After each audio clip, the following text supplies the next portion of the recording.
you very much. Let me hear the possible decision. Let me hear it. Thank you.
Somebody throw one finger there. Throw your fingers in the air, y'all. Ooh, baby, baby. So baby, come on.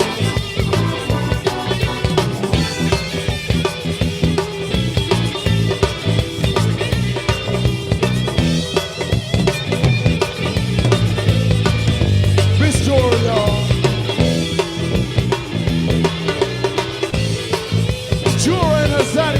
To us, yeah, and you,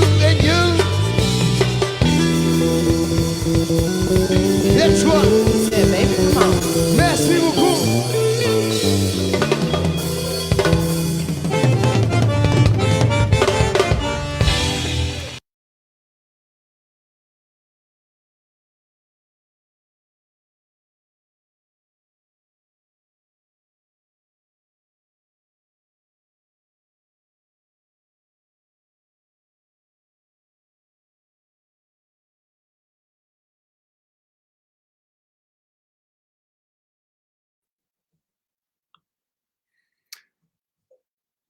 Hey y'all, welcome to part 2 of Texas Folklife's 2021 Apprenticeship Program Virtual Showcase. I'm Pete Breithaupt, the Program Coordinator for Texas Folklife's Apprenticeships in the Folk and Traditional Arts Program. Thank you so much for joining us tonight. Since 1987, the apprenticeship program has supported the training of hundreds of folk and traditional artists throughout the state. Each year, we provide $3,000 awards to 8 artist mentors, ensuring the opportunity for them to equitably offer one-on-one training in art, cultural, or heritage practices to dedicated apprentices over the course of 6 to 8 months. Rooted in intensive, extended periods of observation and demonstration, conversation and practice, apprenticeships are often a private matter held between the mentor and the apprentice. Our virtual showcase provides a unique public-facing window into the collaboration of this year's artists' teams. Tonight, our apprentices in Bharatanatyam, metalworking, Qawwali, and Conjunto Bajo Sexto will share the skills and techniques, lessons and experiences, stories and memories they gain while fostering their respective traditions throughout the program. I am thrilled to introduce our first artist, Aruna Kharod from Schertz.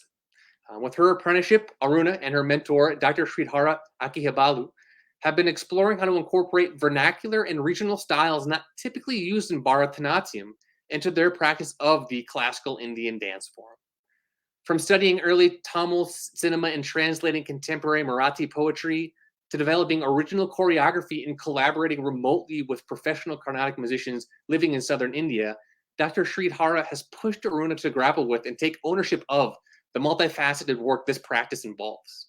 As a PhD student in ethnomusicology at the University of Texas at Austin, Aruna has no doubt been up to these challenges. Aruna, welcome. Thank you so much, Pete.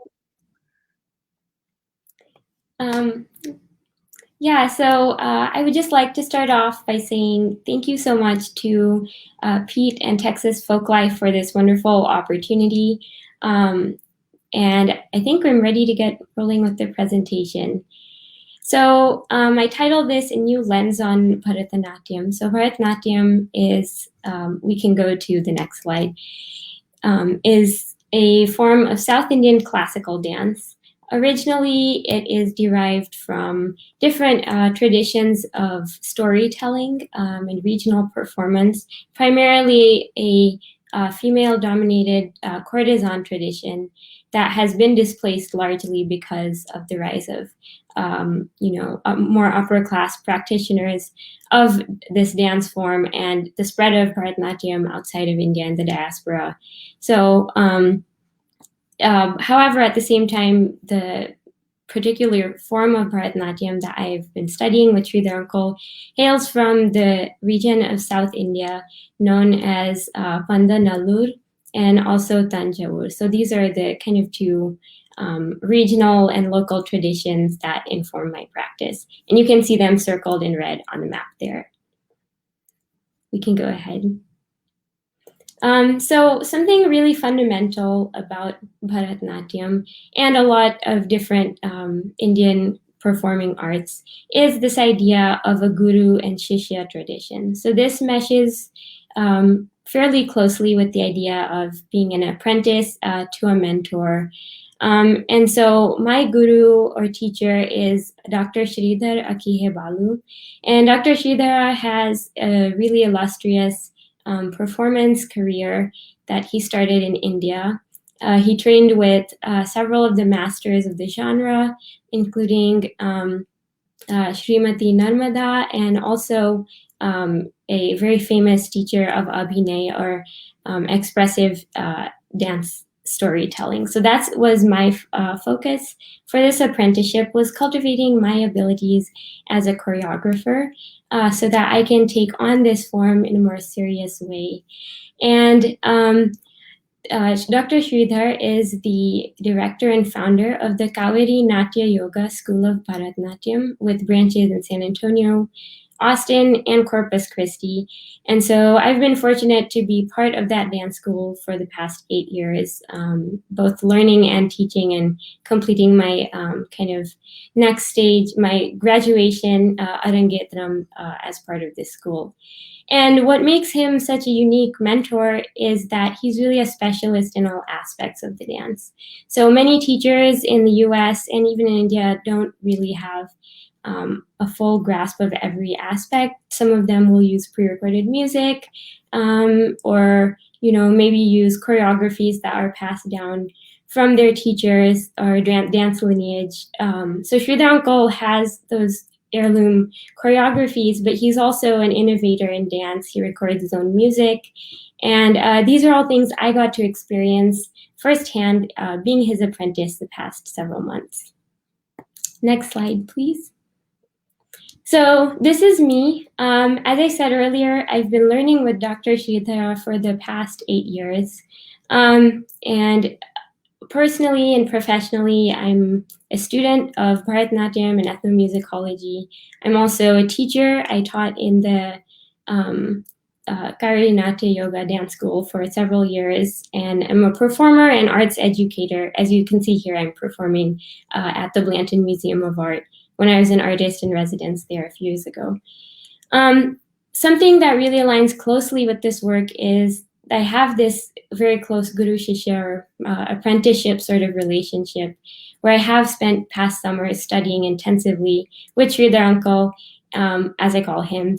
And that also shows kind of the closeness that a guru and shishya have. It's not just a strict teaching relationship, but he's taught me everything from, these heirloom dance items to how to make dosa, a South Indian like crispy lentil crepe. So, and he and his wife, Dr. Neela Patel, Neela Auntie, have really taken care of me. So those are all kind of holistic aspects of this relationship. And because of this, first with Sridhar Uncle's encouragement, I also was lucky to study with several dance teachers and acclaimed performers in India. And so I studied Bharatanatyam in several different forms, as well as another style of dance called Odissi. So these are all parts of my training that led me up to here. Next slide, please. So the objectives of this apprenticeship that we defined were, one, well, our basic goal was to train me up into someone who can really pass on this art and is well equipped to become a next level performer and teacher one day.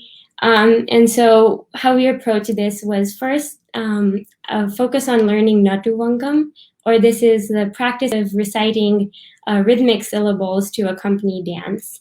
And this is really important when you're choreographing your own work, to be able to hear and choreograph to these rhythms.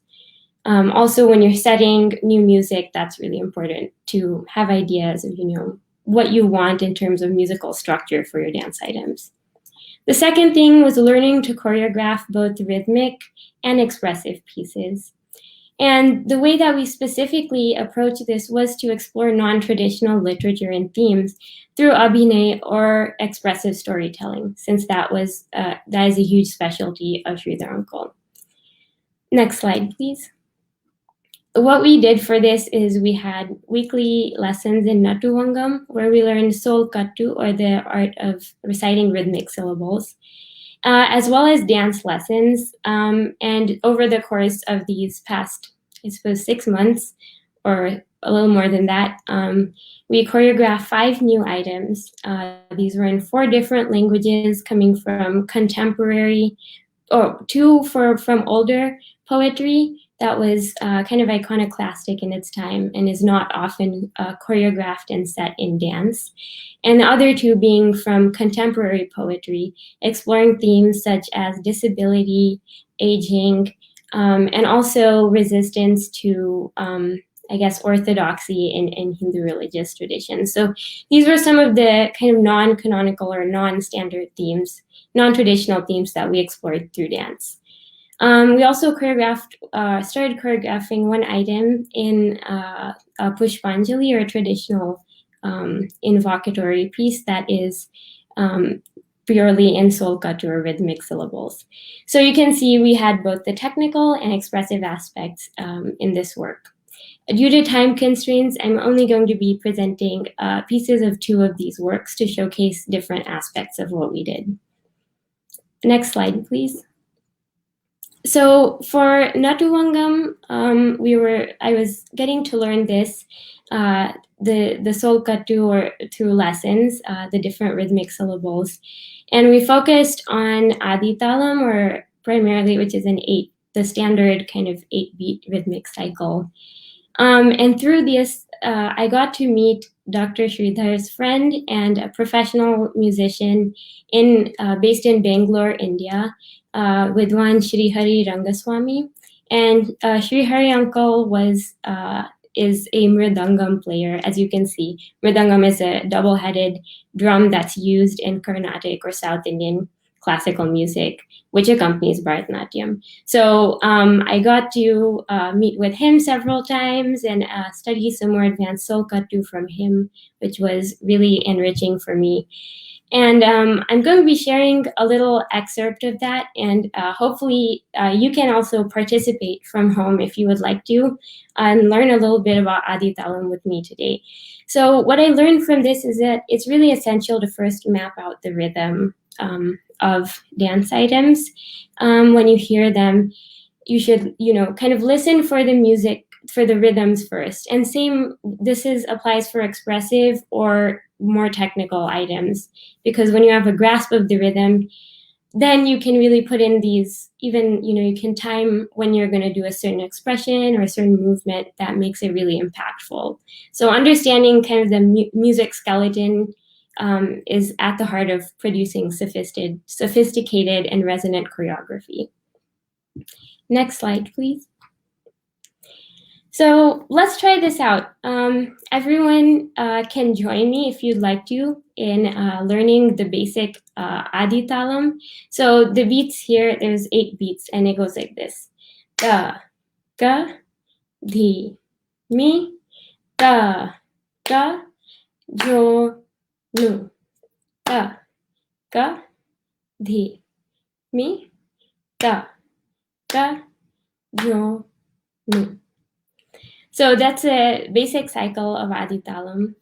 And if we go to the next slide, here I'm going to go through a little bit of just something basic I learned in lessons, that you can subdivide this each beat into 2s, 3s, 4s. So I'll do that and you can do this all the way up to like 9 or more subdivisions of one beat. So this is complicated, so I kept it to just 2, 3, and 4, and then you can follow it line by line. I'll do one cycle of each, keeping a metronome in the back, so you can kind of get a feel for how different each of these sound. And then at the end, I'll do this last line that I wrote with just a really simple ending of 3, repetitive phrase of 3, or muktayam. So let's see how it goes. Da, ka, di, mi, da, ka, jo, nu.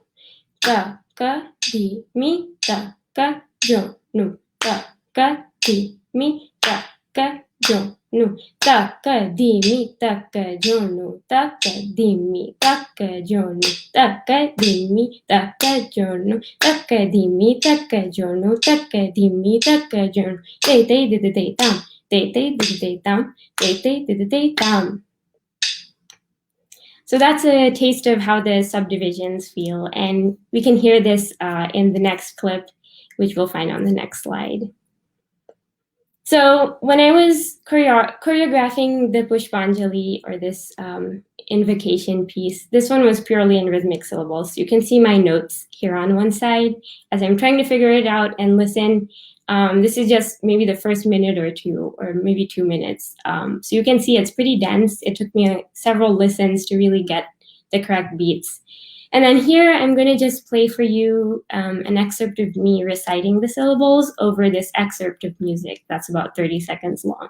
So you can see what I was listening for. Then in the next slide, you'll see how I choreographed it. So let me give that a play.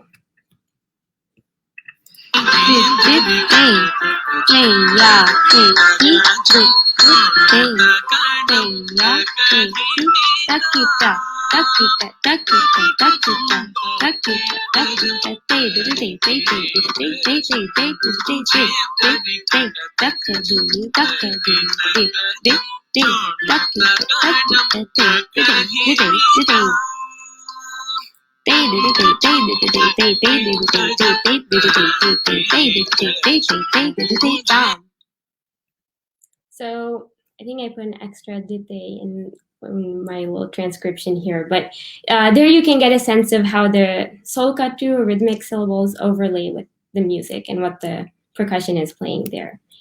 So if we go to the next slide, and if you could just play that video, it's just me dancing exactly to what you heard.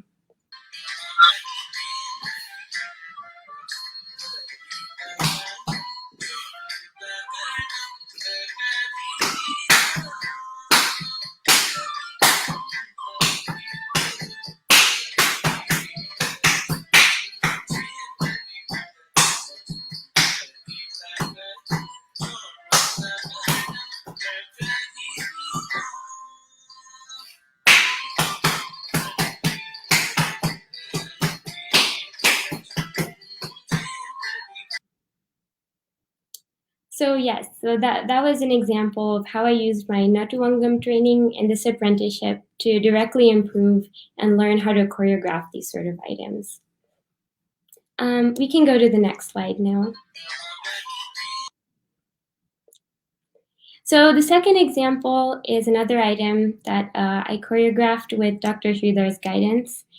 This was a Qawwali chinu, or a sort of regional folk song from Tamil Nadu, a state in South India. And so it's an example of folk poetry. So there is this regional deity. You'll see he's the golden man or golden god. And it's actually a photo from Malaysia because there are a lot of huge Tamil population also lives in Malaysia. So anyways, his name is Murugan. He rides a peacock. He has 2 beautiful wives and carries a spear. And the important thing is he is kind of a folk deity, a regional, really important regional deity in Tamil Nadu. So this was a contemporary poem written actually by a school teacher in the language of Tamil during the Tamil nationalism, Dravidian nationalism movement in the 40s. And a lot of people from lower castes especially participate in this pilgrimage. Qawwali means this little thing you see here, the little arch-like thing with the peacock feathers, which you would carry on your back like this. So you'll see me dancing like that. And then the specific hill that's temple that's referenced here is in the bottom photo. So we can go to the next slide. This helped me develop a choreography process that I used in the other items. So first I started with a literal translation of the item.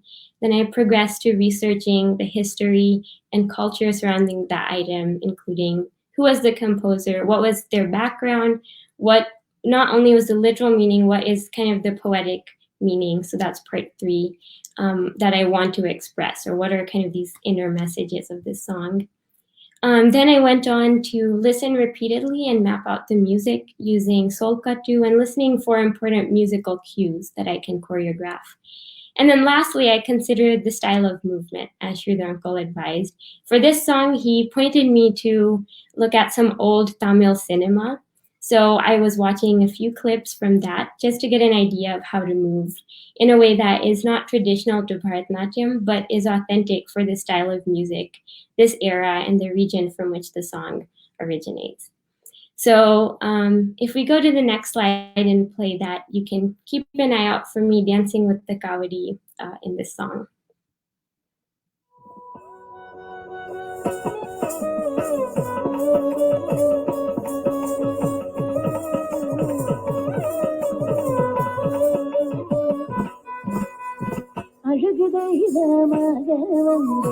Palani மலை மீதில் நிற்கும் ஆதிசக்தி என்னை தந்த பாலன் அவன் அசுர தம்மை வென்ற பரிவேலன் அழகு தெய்வமாக வந்த பழனி மலை மீதில் நிற்கும் ஆதிசக்தி என்னை தந்த பாலன் அவன் அசுர தம்மை வென்ற அற்புதமெனுமோ தமிழ் பாடிடும் அன்பர் உடலை கருணை செய்துவன் அமுதமெனுமோ தமிழ் பாடிடும் அன்பர் உடலை கருணை செய்துவன் பரமுக குருவன் உயர்ஷீலம் என் அருசுடாதே காக்கும் அது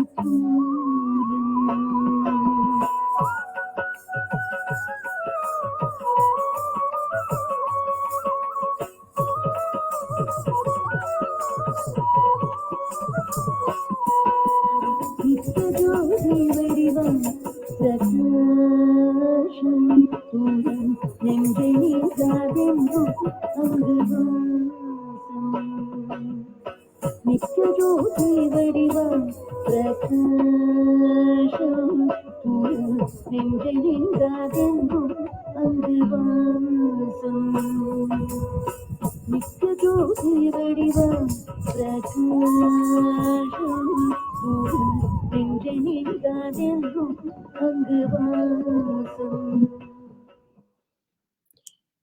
So you can see here some styles, hallmarks of a less traditional, so this was not in a traditional Bharatanatyam style as rigidly, because there was a little more upper body movement, a little more jumping around. And kind of, if you know Bharatanatyam, I tried to use more colloquial hand gestures, which is, I guess, another topic for another day. But anyways, this was one of the items that we choreographed during this time. So we can go on.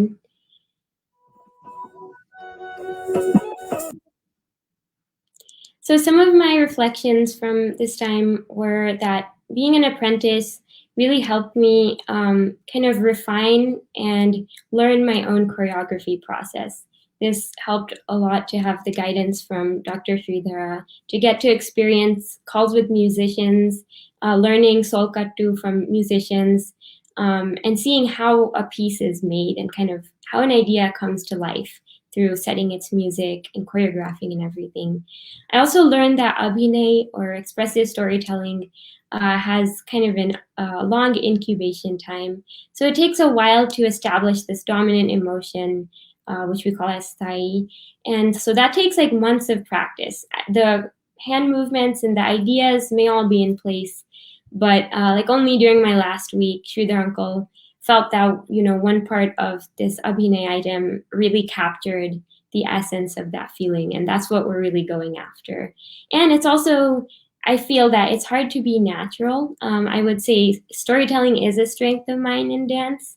Even then, whenever I want it to be so that, you know, it feels genuine, authentic to that style of movement, to the poetry. The choreography should be true to the poetry, music, and the time in which it was written. And overall, this experience has helped me take more agency and feel confident as a dancer, choreographer, and teacher of this genre going forward. So we can go to the next slide. I just wanted to say thank you to several people. First, to Pete and to Texas Folklife for this wonderful opportunity. To Dr. Sridhara and Dr. Neela Patel, thank you so much for your guidance and support all through the years. To my husband Sai for the filming, for his patience, and to my family, especially my grandparents and my mother, for supporting me, and to my mom for a lot of discussions about dance that have helped me grow a lot. So thank you to all of you for joining in today. Aruna, congratulations. Thank you so much. Thank you. Awesome. I can't wait to see the full-length pieces. It's a really, really beautiful choreography. Next, I would like to introduce Joshua Bradley from Wichita Falls. With a host of first-place trophies and ribbons from art shows around the country, Joshua has carved a space for himself as one of today's finest young wood turners. Shifting his focus from wood to metals, Joshua's apprenticeship has given him the opportunity not only to broaden his flourishing artistic practice, but reinforce connections to his family and community. A continuing source of inspiration for Joshua is his grandfather, a retired silversmith and jewelry store owner who introduced him to the basics of silversmithing. Now, under the guidance of his mentor, Dan Shores, who is a sought-after bit and spur maker, lifelong rancher, and highly respected figure in the Wichita Falls arts community, Joshua is taking the skills introduced to him by his grandfather to the next level.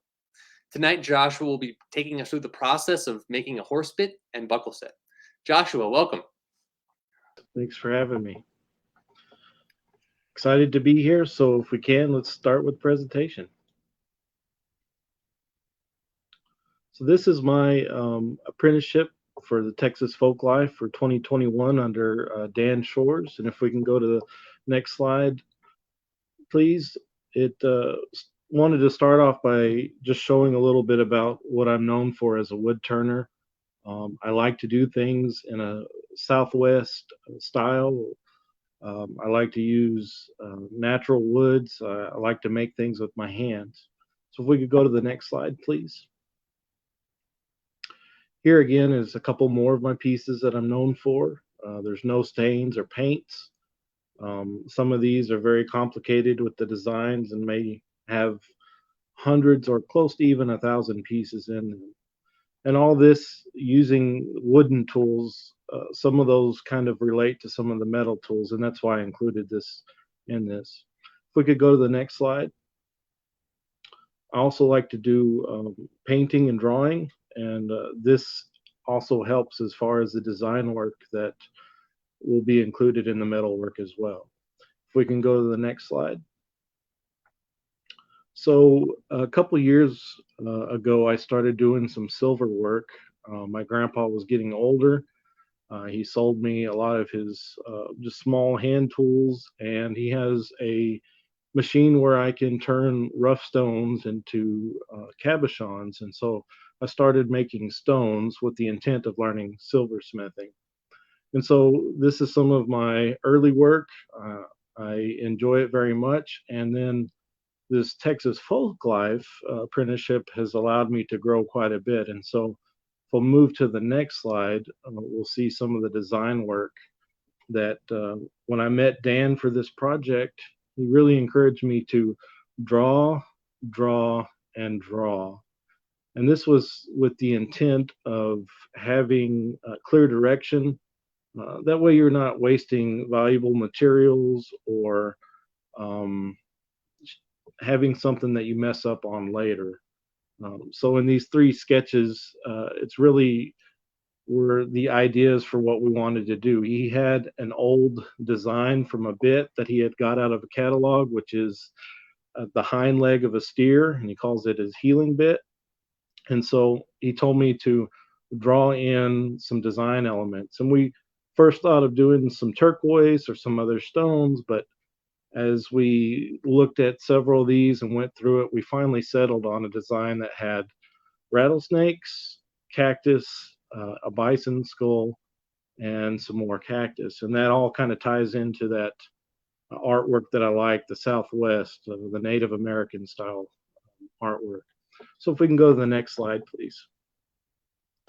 So here, after we did the design work, which was over several lessons, Dan shows me how to use a jeweler saw. And I had several of these, but did not like them, and I eventually put mine down. Well, Dan showed me I was using the wrong type saw blades, not at the right height to be cutting things either. And so now I really like a jeweler saw, and I bought the right type of saw blades. But here he's showing me how to use it. You can see me cutting out several of the design elements that we're going to use. And if we go to the next slide, please, then we'll see the different things that I had drawn out. We cut out of copper and brass. We would take a drawing, put it on a piece of paper, and then glue it to the copper or the brass and cut it out. And I made a few extras just in case I messed them up or maybe they weren't quite right. We can go to the next slide, please. So after we did all that cutting out, it was time to move on to the actual metal pieces. And we had a photographer come out one day, and he took this nice picture of me and Dan. And here Dan's showing me how to use a plasma cutter. And a lot of these tools I'd never used before. So it was quite, the first time to use it, and I got a crowd, that kind of thing. But it worked out well. In the top right picture, you can see we laid out a template. I traced around it with the white marker. And then the other picture is after I had cut it out. And you can see how far away from the lines I cut out. And Dan did that on purpose just to show me how much material I would have to remove if I didn't develop the skill. And so when I later did the second piece, I got it cut a lot closer. And on that third picture, you can also see the bandsaw, which I'd never used before either, where I'm trying to cut off some of the material to make it easier to grind to a final shape. So next slide, please. Here, we're at the grinding bench. Dan's got a glove on for the heat and a little bit of the protection, but he's simply showing me, hey, this is how you have to grind this to get it down to the marks we made. And so I spent a lot of time on the grinder, grinding the side of the bit to, or the cheek piece, to make it match. The other picture shows after it is finished ground to shape, we had to drill out 2 holes for the pieces to work on the bit properly. We can go to the next slide, please. So after I did both of the cheek pieces, it was time to make the mouthpiece. And we did this out of, I think it was 3/8 rod. And we had a jig that we put in a hydraulic jack, and we bent that piece into this nice kind of U shape with wings.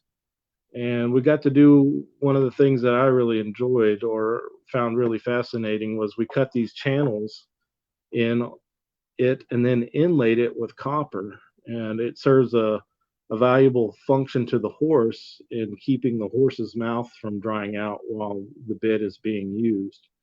And so we got to use the pneumatic graver with kind of a flat shaped head on it in order to pound the copper wire into those grooves. And I really enjoyed that process. Now we can move on to the next slide, please. So one of the things I really appreciated about Dan's mentorship is that he would teach me a whole skill for whatever step of the process we needed, like using the plasma cutter.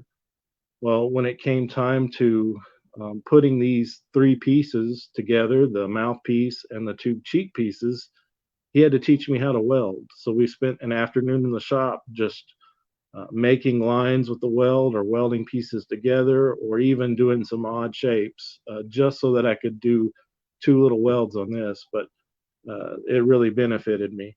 You can see how hot the material got as it blued the sides of the mouth or the cheek pieces. So now we can go to the next slide. One of the nice things that Dan would do is he would often set a piece up, show me how he wanted me to use the tool, and then get out of the seat and then let me in it. I would do some of that, and then he'd come back and check it. And so took a lot of pictures, and you may see Dan's hands in there, and he's showing me how to do something, and then I would get in right after that. And so here we're taking those pieces that I had cut out, and we're soldering them onto that that bit, and you can see some of those on there. On the right side, there's a practice piece of what we would call a concho, and it would cover up that weld that we had on that cheek piece. And we decided, instead of wagon wheels that we had in the design, to do some more cactus with a engraved border by hand. And so this was all done by me after Dan showed me how to do a few lines or get the tool in right. And it was kind of challenging, but also very fun. So we can move on to the next slide, please. So here, this is after the bit has all the pieces soldered onto it, and it's ready for the engraving. The metal's quite smooth and polished and cleaned up and ready to go. Dan has a really neat jig that will hold taller items into his engraving vise that turns 360 and will even pivot. And so we have that installed in that vise. And in the bottom picture, you can see me holding this engraving tool where you would do a wiggle border around some of the items. And we actually use it to make little hatch marks on the snake. That was something that Dan came up with, and it worked out quite well. Next slide, please. So here is the finished piece. It was kind of hard to take clear pictures of because it was so shiny and bright after we polished it up, but it was quite a bit of work, and it came out really nice. Something that is really different from the metal work you will see, but again, it reflects what Dan taught me, and then also my love of the Southwest and the theme that I picked out for it. So let's move on to the buckle in our next slide. So the buckle is a little bit different. We started off with a blank, and we put it in a jack with a dome on it to give it some curve, and also give it some efficiency as far as not being straight lines and being on a body that doesn't have straight lines. So we can move on to the next slide, please. So here you can see it's the jeweler saws in the background, and I've got two little brass or copper bees that I've cut out, and I'm deciding really which one to use for this project as I cut out multiples. On this slide, you can see it's mounted in Dan's jeweler's vise, and I started to do that wriggle cut, and that, for me, getting these lines straight, it's a little zigzag motion that you do with your arm, not getting off the piece or starting and stopping. And even though I practiced quite a bit, even at home, it was difficult for me, but it turned out well. So I cut that in the steel and on top of the silver, and I did the foundation for the engraving as well. We can go to the next slide, please.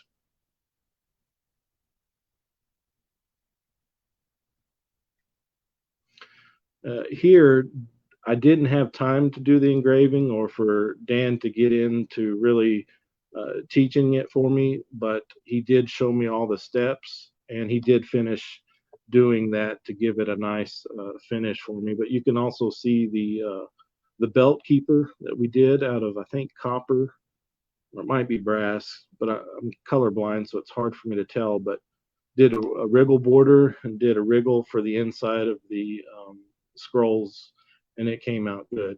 We can go to the next slide, please. So here's the finished buckle. We added the tongue to it, and also darkened the silver, not the silver, but the steel, to give it a contrast with the other metals that we chose. And it came out really nice, I have to say. We can go on to the next slide. So one of the projects that me and Dan did while he was teaching me some of these skills is, because I like to focus on jewelry, is I wanted to learn how to solder up multiple stones. And in his work, he's done that. He's soldered multiple pieces onto different items. So I came up with the design, I cut the stones, I did the silver bezels, and you can see my little drawing with it laid out.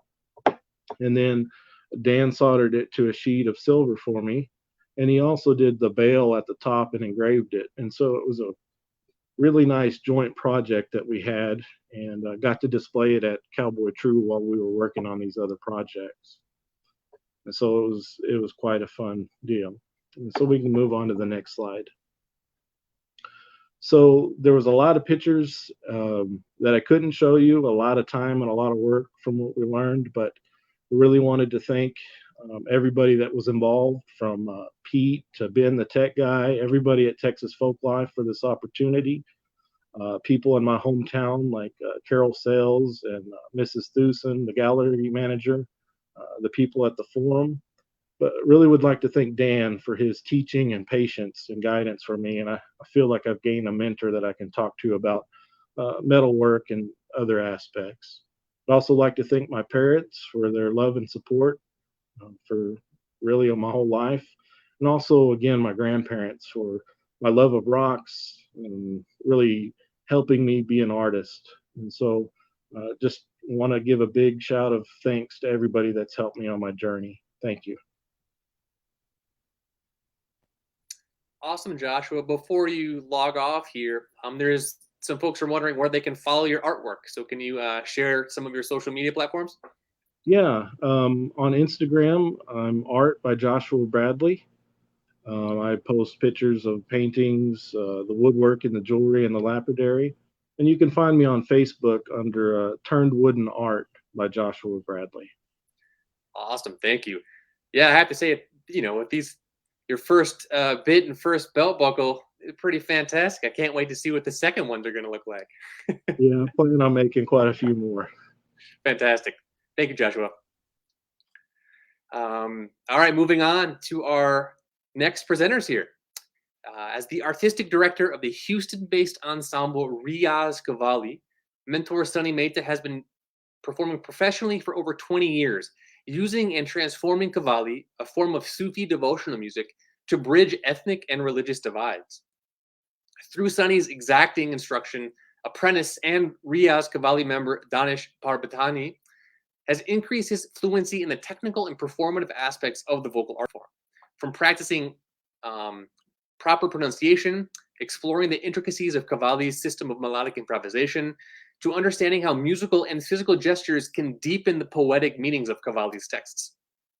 Please enjoy this video presentation that Danish has put together with the help of Sunny and other members of Riaz Qawwali. Hello everyone, thank you for tuning in. My name is Danish Parbtani and I'm learning Qawwali. Qawwali is a genre of Indian folk music that has its roots poetically in Sufi Islam, and musically it's based on Hindustani classical music. It originated in South Asia almost 1,000 years ago and still sung in the region today. The reason I like Qawwali is because I find the message of Qawwali very appealing spiritually. The message is that of harmony amongst your fellow human beings and transcending oneself spiritually to find union with the divine. Furthermore, poetically, Qawwali is very unique in its interpretation as well.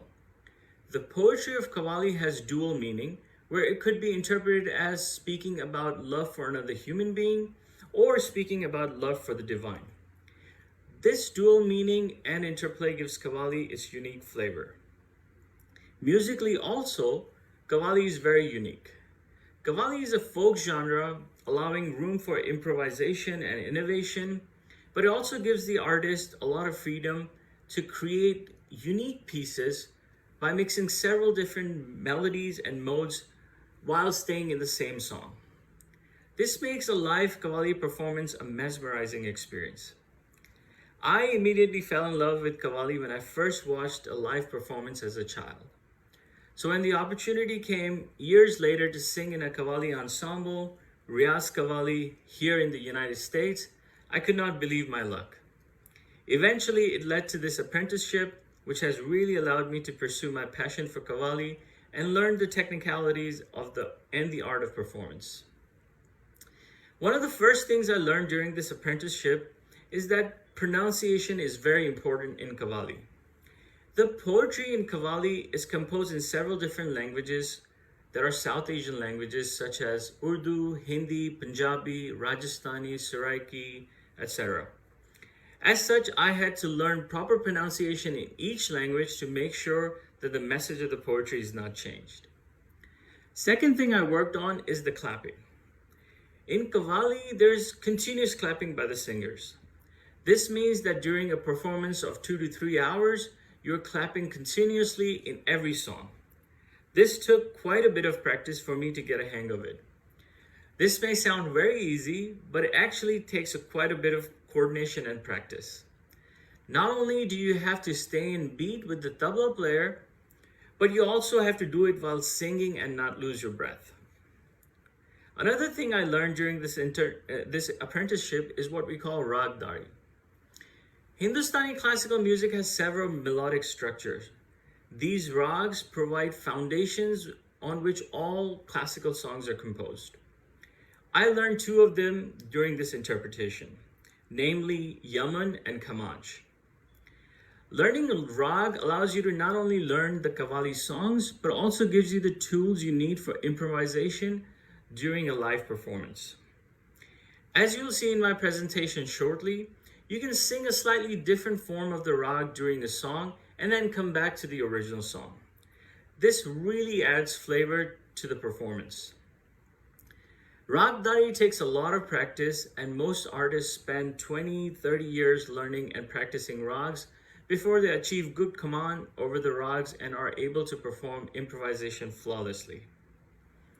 Lastly, I learned the art of live performances during this apprenticeship. Qawwali songs have very specific messages, and you not only have to sing the song, but you also have to use your emotions, facial expressions, and gestures to really make the performance appealing to the audience and allow them to truly connect with the poetry of the Qawwali. Now, I will showcase some of the things I mentioned through a small performance. I hope you all enjoy. Thank you.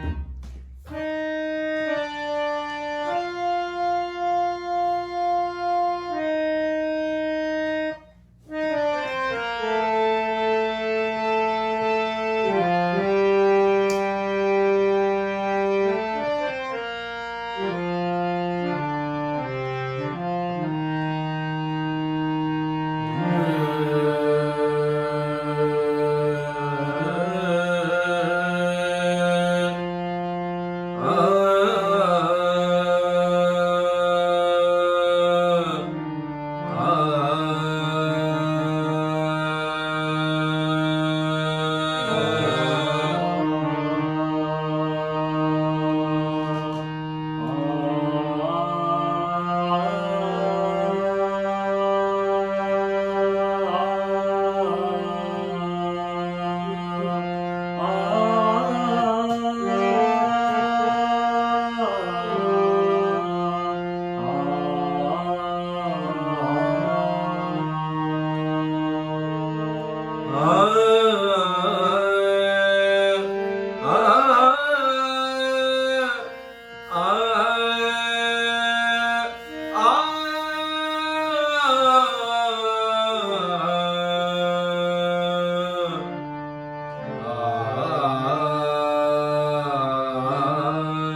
ਚਸ਼ਮਾ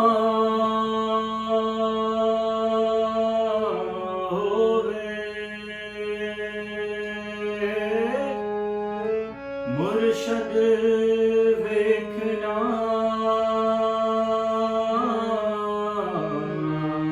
ਰਜਾ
Great. Ended too soon for me. I felt like they were just starting to get cooking. Beautiful music. If you were interested in following more of Danish and Sunny's work, feel free to follow Riaz Qawwali on Instagram as well as Facebook. Before introducing our final showcase of the evening, we have a special message from the Texas Commission on the Arts, a close and vital partner of Texas Folklife who helps make the apprenticeship program possible.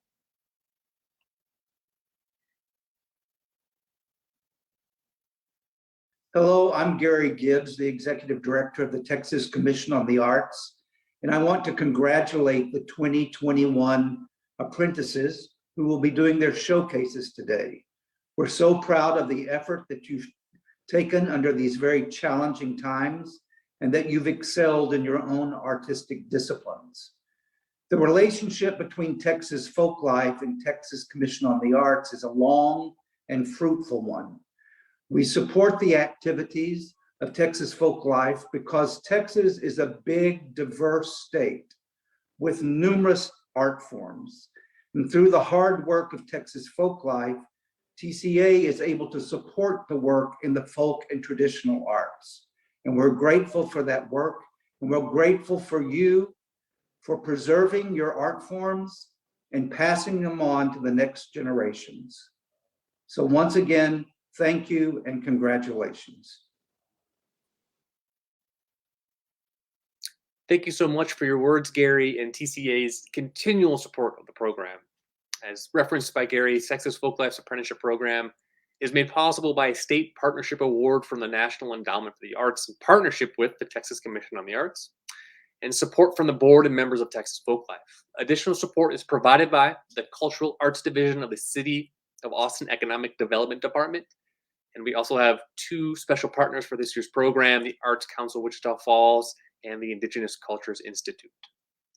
We would also like to extend our sincere gratitude and appreciation to Texas Folklife's Folk Saint members for making this program and all of other Texas Folklife's programming possible. Huge thank you to all you folks. If you are interested in applying for or would like more information about the apprenticeship program, please contact me, Pete Breithaupt, at apprenticeships@texasfolklife.org, or fill out the apprenticeship program interest form found on the Texas Folklife website. There's a spiffy new red button on the apprenticeship program landing page that we're quite proud about. We've been revamping our website over the past couple of months, so we're really excited with the new direction and look that it is taking. So please take a second and check out the new websites. Application materials for the 2022 apprenticeship program will be available this fall, hopefully by mid to the end of September next month, so soon. Also, please consider supporting the apprenticeship program directly by making a tax-deductible donation to Texas Folklife, clicking the donate button on our homepage, again at texasfolklife.org. And for more dynamic folk and traditional arts programming and initiatives, once again, you can visit texasfolklife.org, and of course, tap those like and subscribe buttons on our social media channels. For our final showcase of the evening, we have a special treat. Conjunto Bajo Sexto apprentice Iliana Vasquez of Rio Grande City and her mentor Eva Ibarra of San Antonio have recorded an exciting set of Conjunto music. Since her 2016 apprenticeship with Eva in Conjunto accordion, Iliana's convictions become a standard bearer of Conjunto while challenging the genre's entrenched gender norms have only strengthened.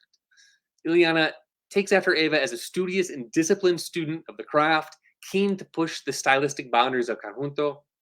Also, like Eva, Iliana is a tireless advocate for female participation in Conjunto.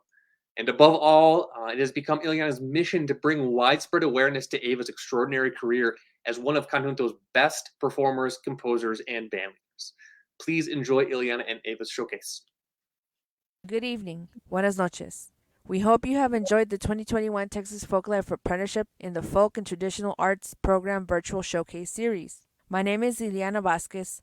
I am the apprentice and narrator for this video showcase. Our artist team is comprised of master artist Eva Ibarra and I. Eva Ibarra is a master conjunto musician. Known as the Queen of Accordion, La Reina del Acordeon, Eva is a multi-time Hall of Famer, a National Endowment for the Arts National Heritage Fellow, and recently was designated by the Texas legislature as a 2022 Texas State Musician. I, Iliana Vasquez, have been seriously studying the art of conjunto music since 2013, with previous experience in mariachi performance. I am currently studying to pursue my alternative teacher certification in the hopes of becoming a conjunto music teacher. We've actually participated in the Texas Folklife Apprenticeship in the Folk and Traditional Arts program as an artist team twice. In 2016, our apprenticeship focused on the art of conjunto accordion.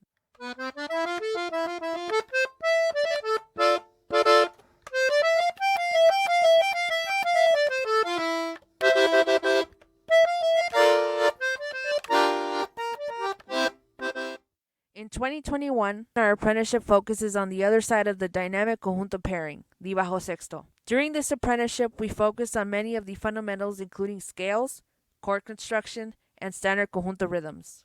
We also covered some non-standard conjunto scales, chords, and rhythms.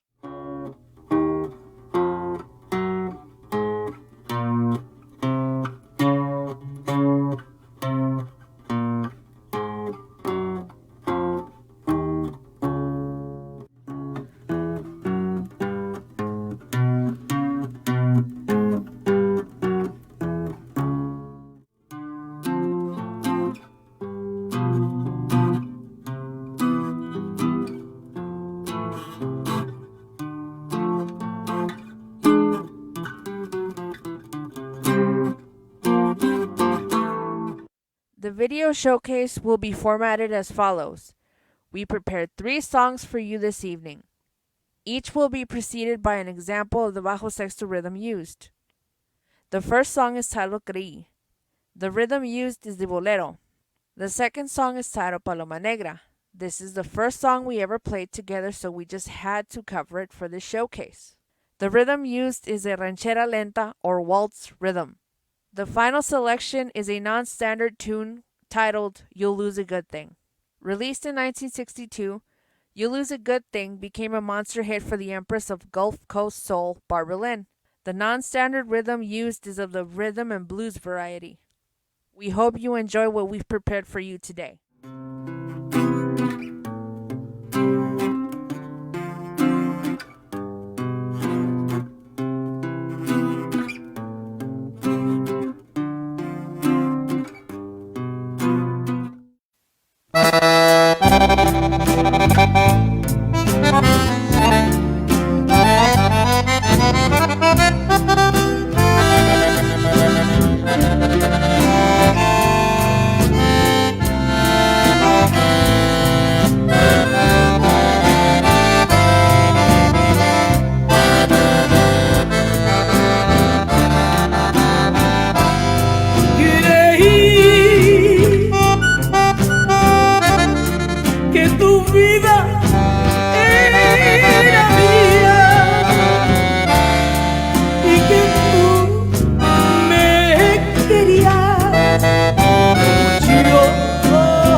Porque ya te perdí.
ya me canso, ay, de llorar y no amanecer.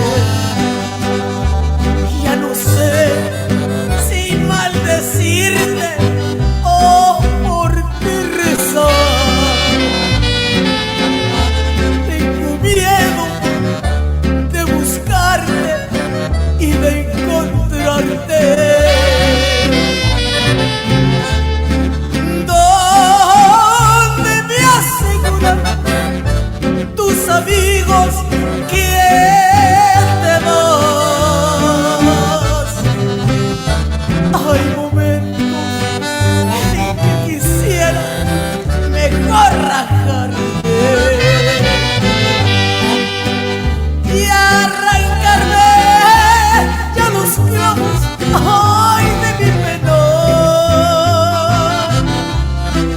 Pero mis ojos se mueren sin mirar tus ojos y mi cariño con la aurora se vuelve a esperar.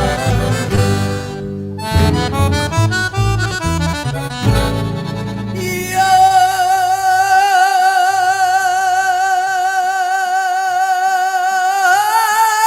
agarraste por tu cuenta la parranda. Paloma negra, ¿y dónde andarás? Ya no juegues con mi honra, parrandero. Sin tus caricias, ay, deben ser mías, de nadie más. Aunque te amo por locura, ya no vuelvas. Paloma negra, eres la reja de un penar. Quiero ser libre, vivir mi vida con quien yo quiera. Dios, dame fuerzas, que me estoy muriendo por irlo a buscar. Y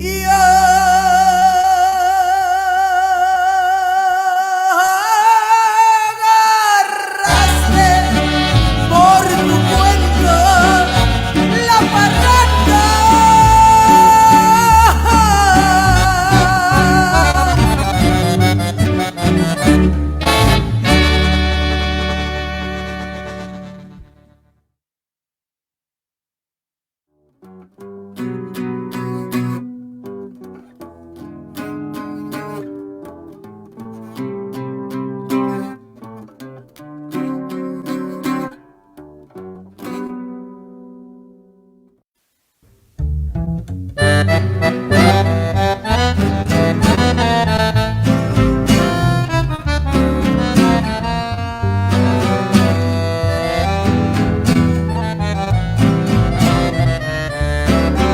If you should lose me, oh yeah, you lose a good thing.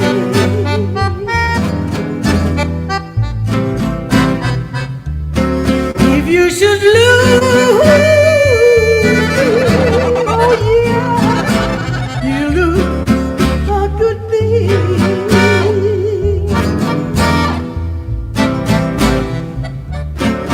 You know I love you,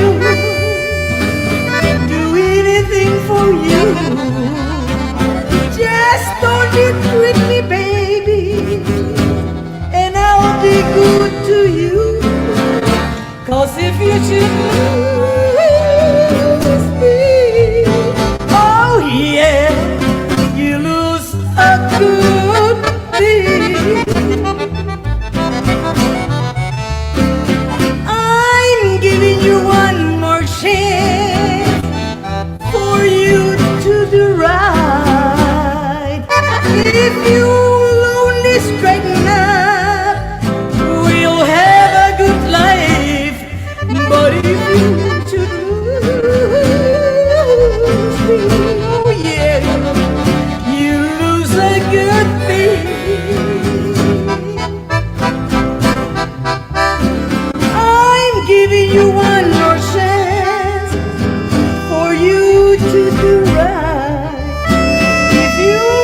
this red night, we'll have a good time. But if you just lose me, oh yeah, you lose a good thing.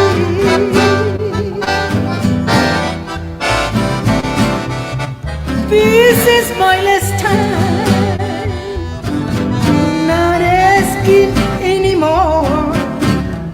If you don't do right, I'm gonna march out of that door. And if you don't believe me, just try it, Daddy, then you lose a good thing. Just try it, Daddy, and you lose a good thing. You lose a good thing.